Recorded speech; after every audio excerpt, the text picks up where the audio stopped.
But we may be small, we still need stabilizers. And especially we need stabilizers in two areas: protecting our reserves and safeguarding the integrity of our public service. Why do I say this? Because these are two critical elements that give us safety, security, assurance, and resources for the future. It's taken us decades to build up our foreign reserves. They are our oil in the ground.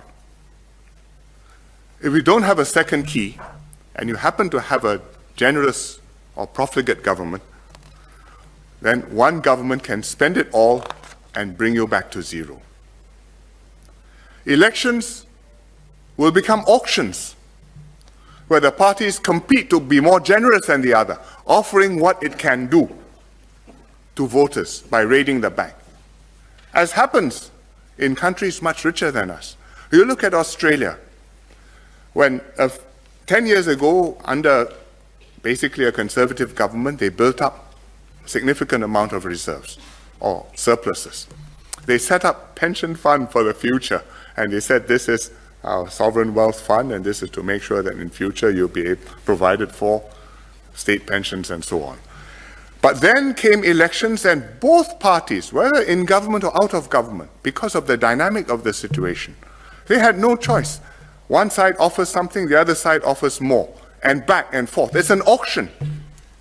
Today, the funds for the future have disappeared. The country is in deficit. The commodities boom is over. The budgets cannot be settled. They have to cut back spending. It's extremely contentious. We are back where they were, all within 10 years. It can happen to Australia with all that wealth and resources. Think what can happen if it's Singapore. That's money. What about people? The whole of our excellence in government, competence, the performance of the country depends on the integrity and the ability of the individuals in the key posts in the public service. Judges, central bankers, the accountant general, the commissioner of police, the people who head our stat boards, who sit on our stat board, key stat boards, the people who manage our reserves. Once corrupt persons get into key positions, that's the end. It's not only the end because they take money and help themselves, because you can stop that and put them in jail. It's the end because they subvert and corrupt the system and make it impossible to root out the cancer, which then becomes entrenched throughout the system. The system is permanently broken. You look at other countries. President SBY, President Yudhoyono of Indonesia, used to lament publicly about the problem he had with what he called the judicial mafia. He doesn't mean the mafia on the streets. He means judges whom he could not trust for their integrity because they had become corrupt and they had become part of the problem. You look at other countries where the police are in cahoots with the crooks.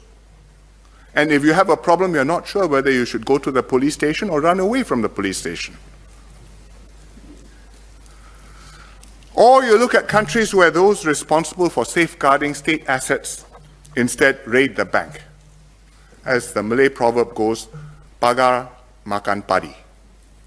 You are the hedge, but you are eating the rice, which you are supposed to protect. To prevent this, or at least to make this harder, this system needs a second key. And the challenge is for us how to ensure this second key strengthens and stabilizes our system of government.